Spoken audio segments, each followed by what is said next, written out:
라이덕 시인이 쓴 시 중에요, 다시는 이라는 제목의 시가 있습니다.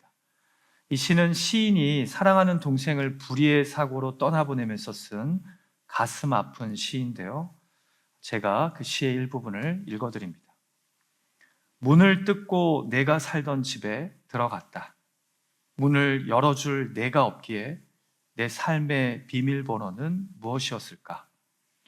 더 이상 세상에 새들어 살지 않는 너는 대답이 없고 열쇠공의 손을 빌려 너의 집에 들어갔다.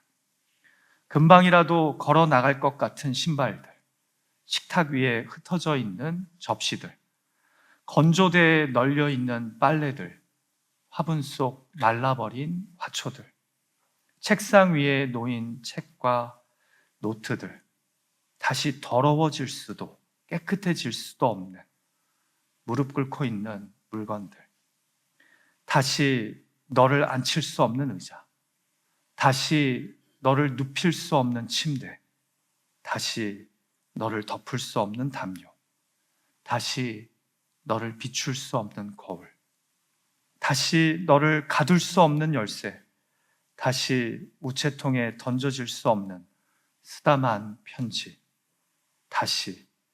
다시는 이 말만이 무력하게 허공을 맴돌았다.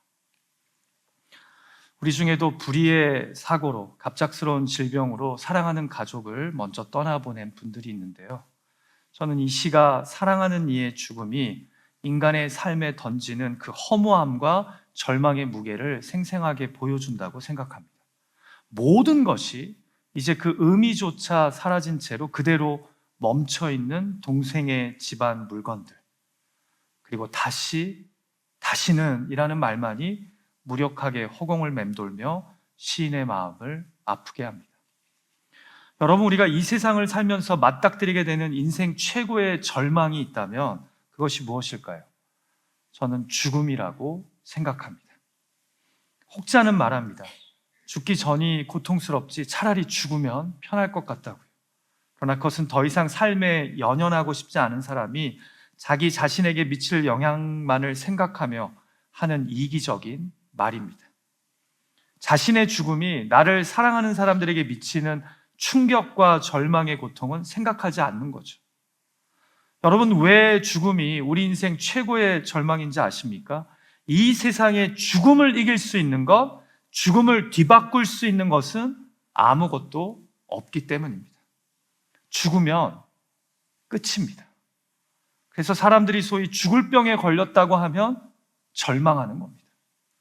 그래서 우리 인간에게 절망이란 그 사전적 정의와 같이 더 이상 바라볼 것이 없게 되어 모든 희망이 끊기는 겁니다. 혹시 여기 계신 분들 중에 죽은 사람을 다시 살려서 데려오실 수 있는 분 있나요? 인간은요, 죽음을 이기지 못합니다. 아니, 죽음을 막을 수 없습니다. 그래서 인생 최고의 절망은 바로 인간의 죽음입니다. 우리가 인생의 시련과 역경을 아무리 많이 겪고 또다시 절망하고 낙심해도 생명이 있는 한 다시 소망하고 일어날 기회가 생깁니다. 내가 살아있기에 힘들어도 인생의 시련을 견디고 버틸 이유가 존재한다는 거죠. 그러나 죽으면 모든 것이 끝입니다. 우리는 오늘 요한복음의 본문에서요, 이 절망 앞에 선 두 명의 자매를 보게 됩니다. 아까 읽어드린 시처럼 사랑하는 가족을 떠나보내며 허무감과 절망의 늪에 빠져있는 마르다와 마리아 말입니다. 자, 그런데 오늘 본문에서 놀라운 일이 벌어집니다. 공간복음서가 기록한 회당장 야이로의 딸이 죽었다가 다시 살아나고 누가복음에만 등장하는 나인성 과부의 아들이 부활한 이야기 외에 요한복음에서는 처음으로 예수님이 죽은 나사로를 살리십니다. 다시는 아무것도 같이 할 수 없다고 느꼈던 나사로의 가족에게 놀라운 기적이 일어난 겁니다. 그리고 저는 요한복음 11장의 이 놀라운 부활 이야기 속에서 faith forward 하며 어떻게든 믿음으로 살아보려는 우리를 향한 주님의 귀한 메시지가 있다고 믿습니다. 자, 죽은 나사로를 살리시는 예수님의 이야기를 통해 우리는 믿음에 대해 무엇을 배우게 됩니까? 절망과 의심의 시대에 믿음으로 살려면 우리는 어떻게 해야 합니까? 첫 번째로 신성과 인성의 예수님을 꼭 만나야 합니다. 여러분, 오늘 본문에서 사실 제가 제일 먼저 이야기하고 싶은 것은 나사로가 죽은 후에 오신 예수님을 맞이하는 마르다와 마리아 자매의 반응입니다. 이들이 동일한 반응을 예수님에게 보이거든요. 그런데 흥미로운 점은 이 두 자매에게 반응하시는 예수님의 모습은 완전히 달랐다는 점입니다. 여러분, 예수님이 등장하자마자 마르다와 마리아는 단어 하나 틀리지 않게 동일한 말을 주님께 하며 예수님을 맞이합니다. 주께서 여기 계셨더라면 내 오라버니가 죽지 아니하였겠나이다. 그러니까 둘 다 너무나 안타까운 거예요. 나사로가 병들었을 때 예수님이 오셨더라면 분명 죽지 않았을 것인데 죽은 이후에 오셨다는 겁니다. 그래서 이들이 동일한 슬픔 가운데 동일한 질문을 넋두리 하듯 이야기한 겁니다.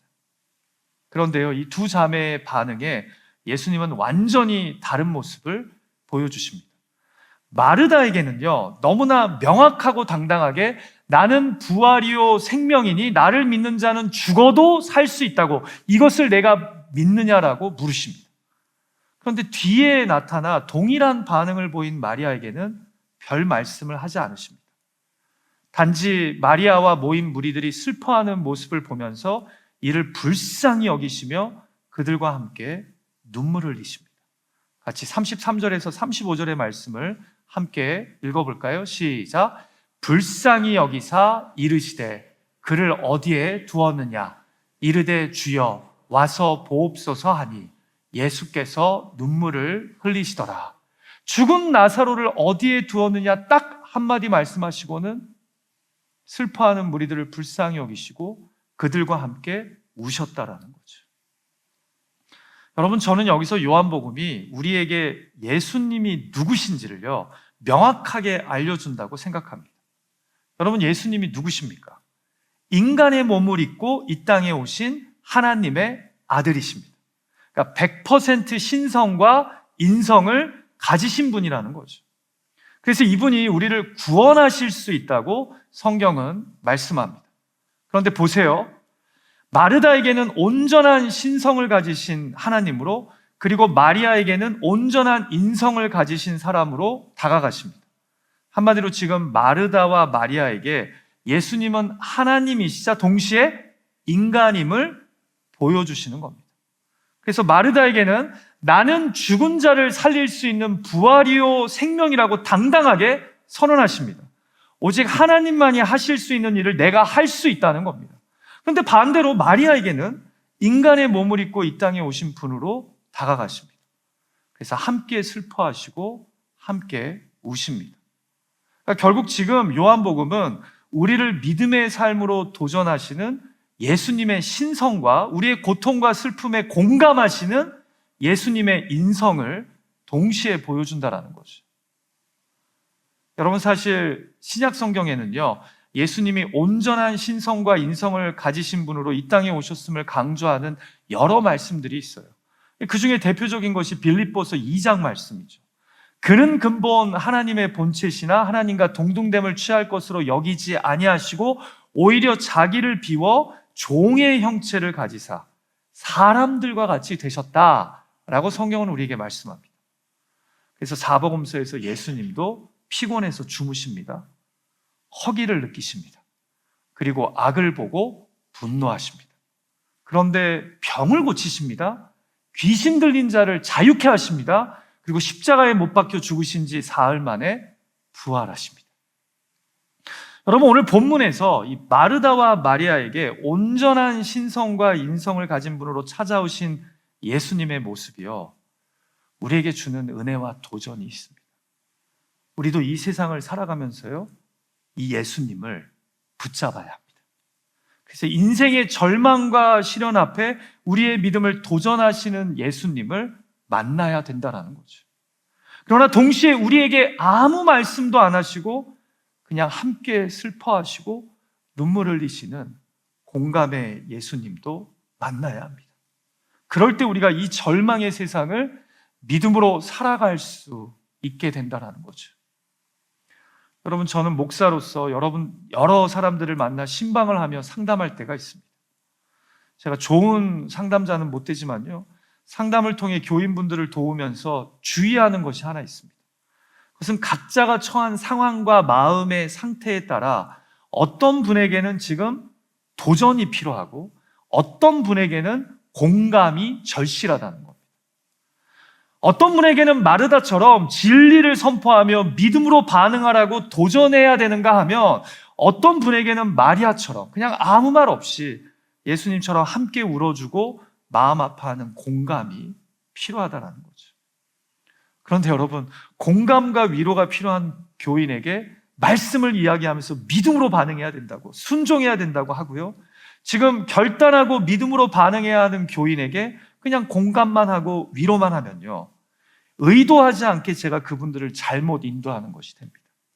그렇게 도와주는 것이 오히려 그분들에게 유익이 되지 않고 그 어떤 피해가 될 수 있다는 거죠. 그래서 비록 한계를 가진 연약한 인간이지만 이것을 잘 분별하고 상담자로서 지혜롭게 다가가는 것이 중요합니다.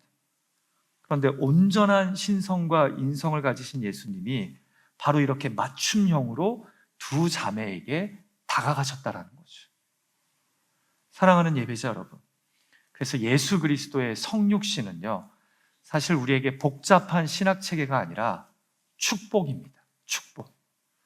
예수님의 온전한 신성과 그 인성이 무엇보다 우리에게 죄사함의 은혜를 허락하는 겁니다. 그분이 인간의 몸을 입고 이 땅에 오셨기 때문에 우리의 죄를 불쌍히 여기시고 이해하실 수 있고, 그분이 하나님의 아들로 이 땅에 오셨기 때문에 죄가 없으신 분으로서 우리의 죄를 위해 죽으시고 우리의 구원자와 우리의 참 주인이 되어주실 수 있는 겁니다.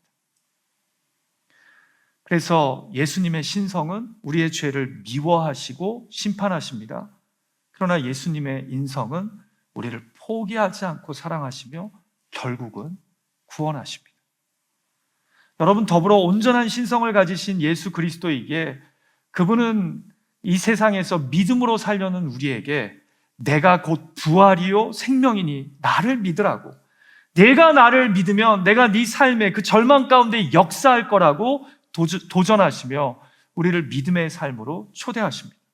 그러나 동시에 믿음으로 잘 살지도 못하고 어떻게 해야 할지도 몰라 눈물을 흘리는 우리 삶에 온전한 인성을 가지신 예수님이 찾아오셔서 아무 말 없이 안으시고 함께 슬퍼하시며 공감하십니다. 그래서 우리로 이 믿음의 삶을 포기하지 않고 faith forward하며 살아가게 만드신다는 거죠. 일찍이 18세기 미국의 탁월한 신학자이자 목회자였던 조나단 에드워스는요, 그의 책 The Excellency of Christ, 직역하자면 그리스도의 탁월함에서 이런 멋진 말을 합니다. 예수 그리스도는 사자이자 양이십니다. 이게 무슨 말이에요? 그분은 사자 같은 양이시며 동시에 양 같은 사자시라는 겁니다. 이 말의 의미는 예수님이 바로 인간의 몸을 입고 이 땅에 오신 하나님이시라는 겁니다. 그분의 그 사자와 같은 하나님의 권세로 우리 삶에 믿음의 도전을 하시며 우리를 믿음의 길로 초대하시고요, 그분의 그 양 같은 인성의 모습이 바로 우리의 아픔과 죄에 슬퍼하시며 공감하시며 우리를 위해 십자가를 지시게 되는 놀라운 대속으로 이끄셨다라는 거죠. 그런데 이것이 바로 예수 그리스도의 압도적인 탁월함이라는 겁니다. 위대함이라는 겁니다. 그분은 사자이시며 어린 양이십니다. 사랑하는 예배자 여러분, 부디 이 탁월한 예수 그리스도를 여러분의 구주와 주인으로 바라보십시오. 절망 가운데 붙잡으십시오. 그래서 여러분의 삶 속에 찾아오는 위기와 시련 가운데 말씀으로 믿음의 도전을 하시는 예수님, 함께 울고 슬퍼하며 공감하시는 예수님을 의지하며 faithful하는 저와 여러분이 되기를 주님의 이름으로 축복합니다. 내가 넘어지고 쓰러지는 가정과 일터, 관계 속에서, 그것이 경제적인 문제이든 질병의 문제이든 관계의 문제로 신음하든 우리를 신성과 인성의 예수님이 흔들어 깨우시며 때로는 사자처럼 때로는 양처럼 우리를 일으켜 세우심을 기억하십시오. 그 주님과 함께할 때 너와 나, 우리 믿음의 아름다운 이야기가 쓰여질 수 있는 줄 믿습니다. 부디 진리의 말씀이 나를 흔들 때 믿음으로 반응하고 함께 눈물을 흘리시는 주님이 나의 눈물을 닦아주실 때 다시 소망을 붙잡고 일어서는 저와 여러분이 되었으면 합니다. 자, 두 번째로 나사로의 부활 이야기를 통해 우리는 믿음에 대해 무엇을 배우게 됩니까? 절망의 시대에 믿음으로 살려면 우리는 어떻게 해야 합니까?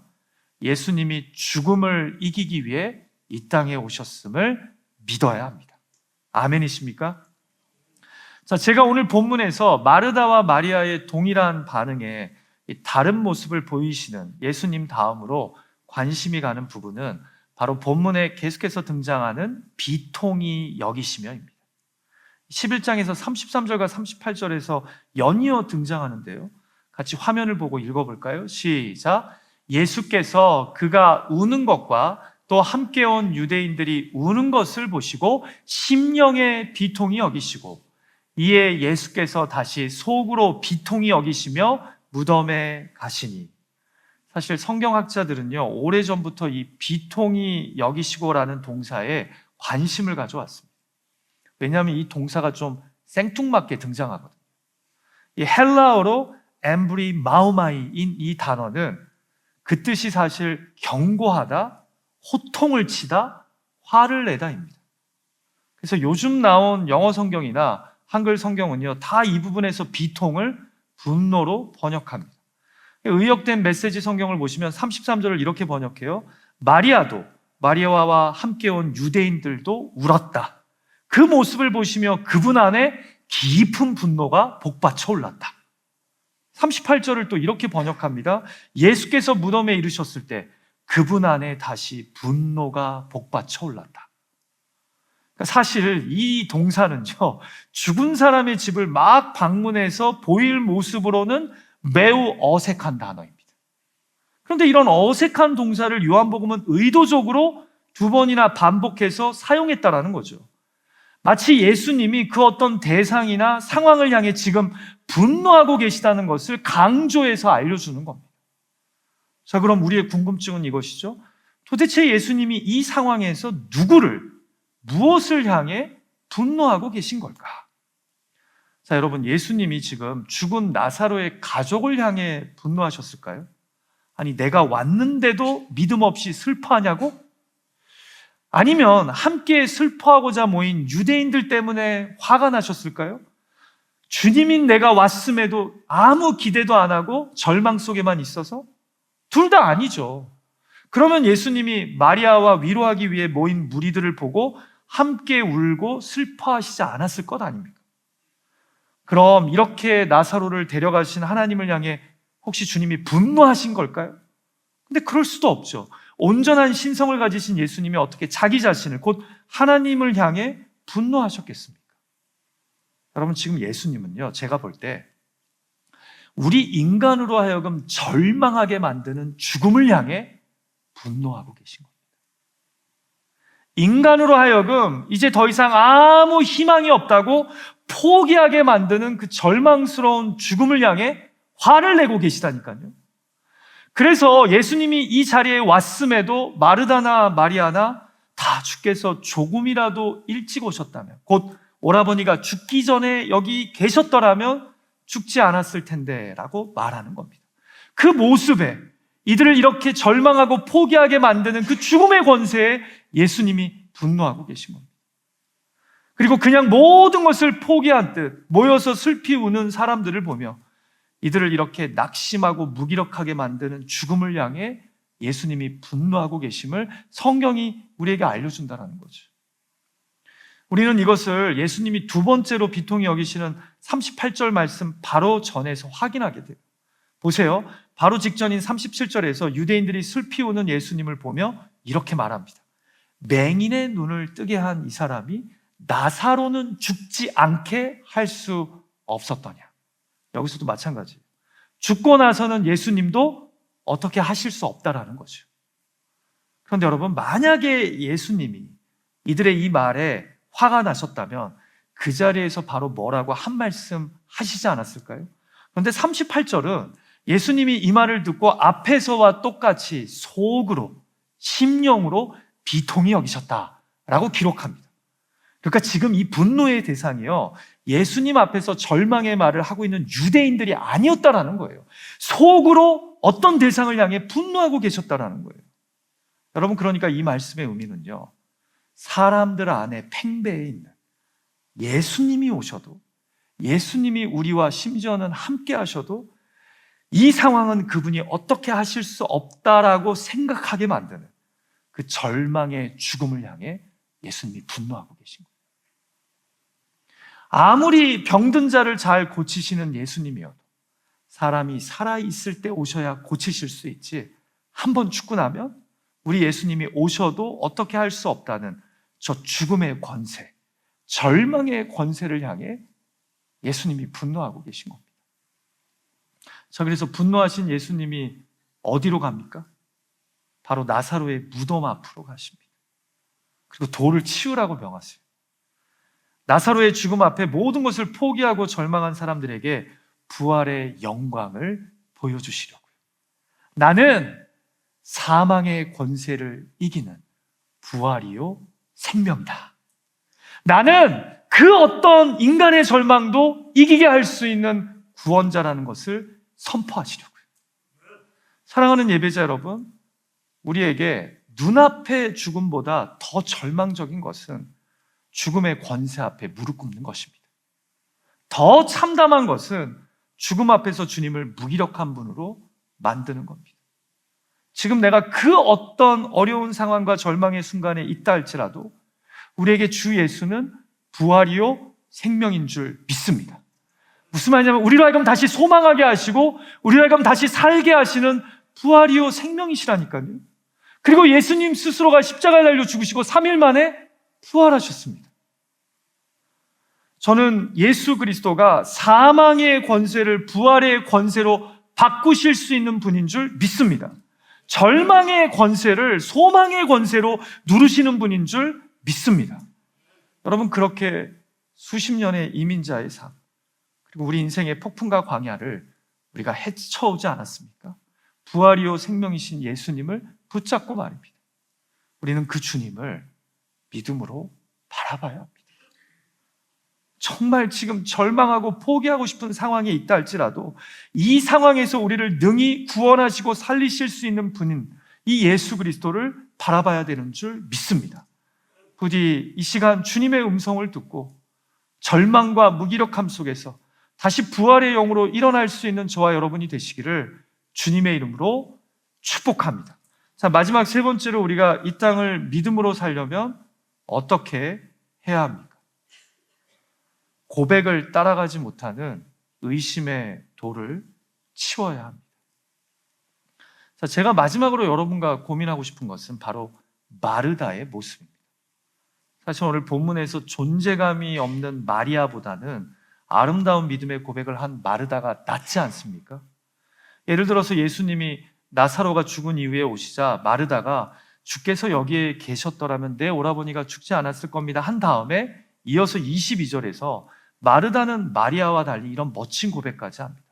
그러나 나는 이제라도 주께서 무엇이든지 하나님께 구하시는 것을 하나님이 주실 줄을 아나이다. 이거 대단한 믿음의 고백이죠. 그런데 여기서 더 나가요. 예수님이 나는 부활이요 생명이니 나를 믿는 자는 죽어도 살 것이다, 곧 부활할 수 있다라고 말씀하시며 내가 이것을 믿느냐 하자 마르다가 또 27절에서 어떻게 고백했는지 아세요? 주여 그러하외다. 주는 그리스도시요 살아계신 하나님의 아들이신 줄 내가 믿나이다. 여러분, 지금 마르다가요 베드로처럼 예수님의 신성을 고백하는 거예요. 하나님의 아들이란 당신이 하나님이신 줄을 믿는다라는 표현이거든요. 이거 지금 대단한 거예요. 이렇게 고백하는 것 자체가 너무나 귀한 겁니다. 자, 그런데 여실히 우리의 기대감을 떨어뜨려 놓습니다. 사람들을 절망하게 만드는 죽음에 분노하시며 무덤을 향해 나아가신 예수님이 이 모인 사람들 중에 옆에 있는 사람들에게 돌을 옮기라고 명합니다. 여기서 마르다가 근데 그동안의 고백에 역행하는 안타까운 모습을 우리에게 보여줍니다. 같이 본문 39절 말씀을 함께 읽어볼까요? 시작. 예수께서 이르시되 돌을 옮겨 놓으라 하시니 그 죽은 자의 누이 마르다가 이르되 주여 죽은 지가 나흘이 되었음에 벌써 냄새가 나나이다. 여러분, 매우 현실적인 대답이죠. 그러나 앞의 고백들과 비교해서 봤을 때는 우리를 당황하게 만드는 고백인 것이 확실합니다. 아니, 앞에 했던 고백들이 무색할 정도로 믿음 없는, 아니 의심하는 모습을 보입니다. 마치 저와 여러분의 모습처럼 말입니다. 그런데 여러분, 우리 안에 분명히 이런 모습들이 있지 않습니까? 우리가 고백을 얼마나 잘합니까? 그런데 삶이 그 고백들을 따라가지 못할 때가 많죠. 우리가 그동안 했던 그 수많은 아름다운 믿음의 고백들대로 삶을 살아갔다면 우리 삶에는 정말 멋진 아름다운 믿음의 이야기가 많이 쓰였을 겁니다. 그런데 삶이 그 고백들을 따라가지 못할 때가 많다는 거죠. 그래서 여러분, 궁극적으로는요, 믿음보다 은혜가 더 크고 중요한 겁니다. 우리가 믿음의 고백을 따라가는 삶을 살지 못하는 자들이기 때문에 우리의 멋진 믿음의 고백과 삶보다 사실 더 중요한 건 우리를 용납하시고 그럼에도 믿어주시고 기대해 주시는 주님의 은혜라는 거죠. 그럼 한번 생각해 보세요. 베드로의 삶이 그가 내뱉은 수많은 고백을 따라가지 못할 것을 아시고도 주님은 베드로를 수용하십니다. 저와 여러분을 수용하신 것처럼. 그가 고백한 것과는 달리 자신을 3번이나 부인하지만 예수님은 다시 베드로를 찾아가 내 양을 먹이라는 신뢰의 명령을 내리십니다. 우리도 마르다처럼 썩어 냄새가 나는 시신 앞에, 우리 삶에 일어나는 그 많은 절망과 낙심의 사건, 사고 앞에 그동안의 입술의 고백과는 다른 연약한 의심의 모습들을 보이지만 주님은 우리의 연약한 모습 그대로를 아시고 여전히 불쌍히 여겨주십니다. 다시 주님이 주신 약속의 말씀으로 우리를 깨우치시며 우리 믿음을 흔드십니다. 그래서 우리 삶에 역사하십니다. 결국 예수님도요, 이런 마르다의 의심을 향해 뭐라고 말씀합니까? 예수께서 이르시되 내 말이 내가 믿으면 하나님의 영광을 보리라 하지 아니하였느냐 하시니. 무슨 말씀이에요?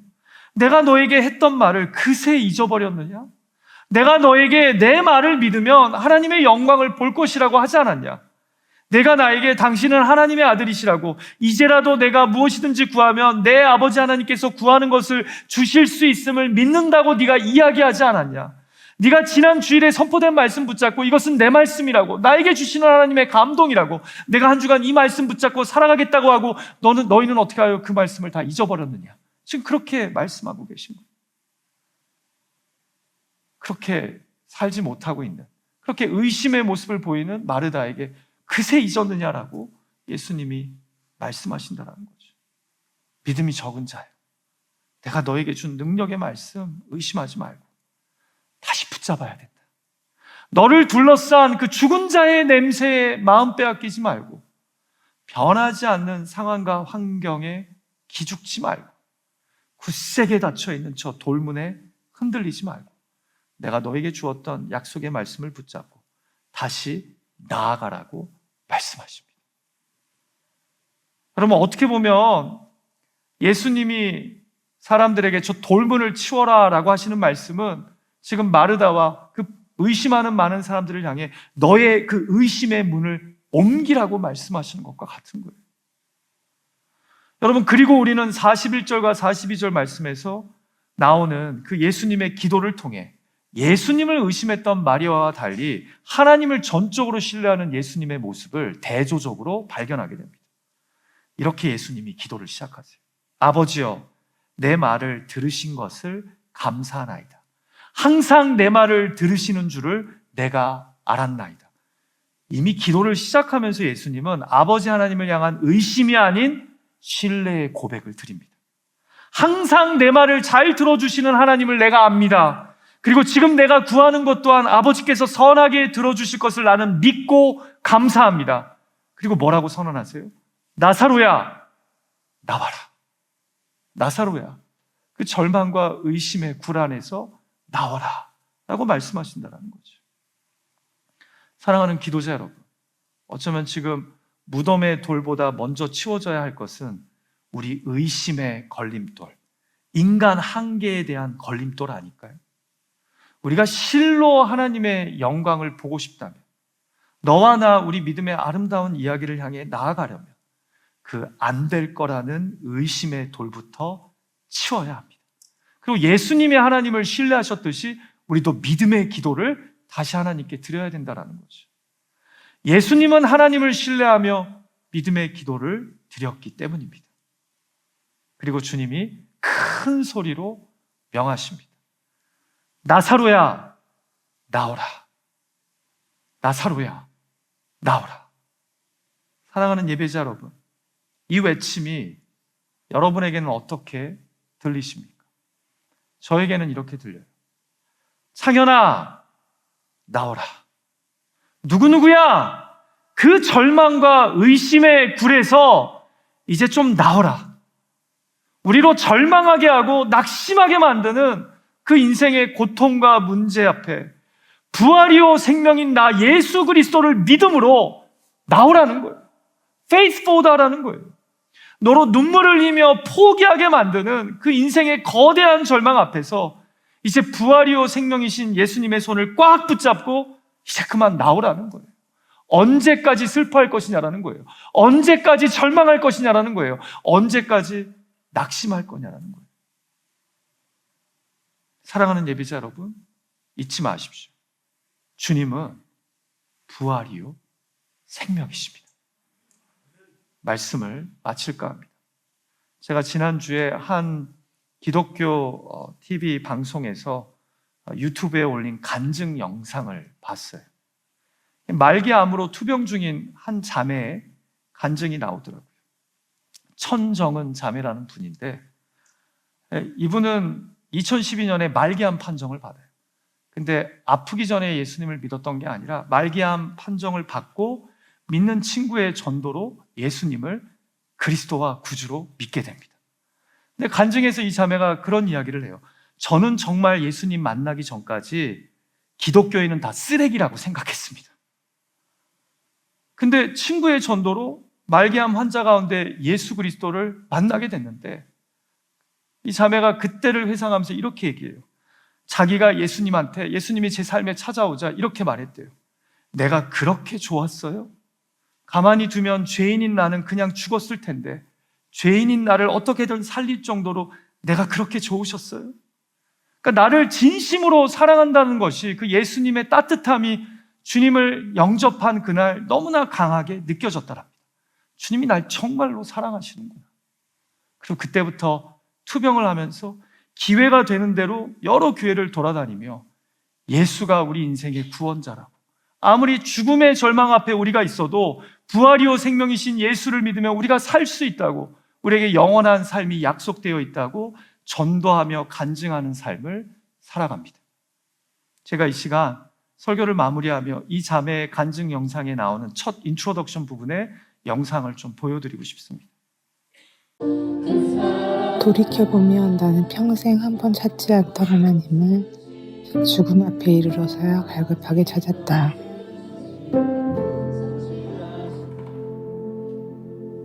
2012년 유방암 말기 판정 1년 뒤 암이 모두 제거되었고 나는 완치된 줄 알았다. 그런데 암이 사라졌던 자리에 다시 암이 자랐다. 폐와 기도 림프절에 전이 되었고 경추 뼈까지 암이 올라왔다. 이후 지금까지 150번이 넘는 항암을 하며 시한부 선고 4번을 넘겨가고 있다. 나는 매일 내 몸은 주님의 것이니 오늘 하루 주님이 원하시는 일을 해드리고 싶다고 기도하고 움직인다. 죽음 앞에서는 긴박한 순간마다 벌벌 떨기보다 예수님을 만날 준비에 마음을 집중할 수 있었던 유일한 이유가 죽음 뒤에 약속된 부활이 나를 기다리고 있기 때문이다.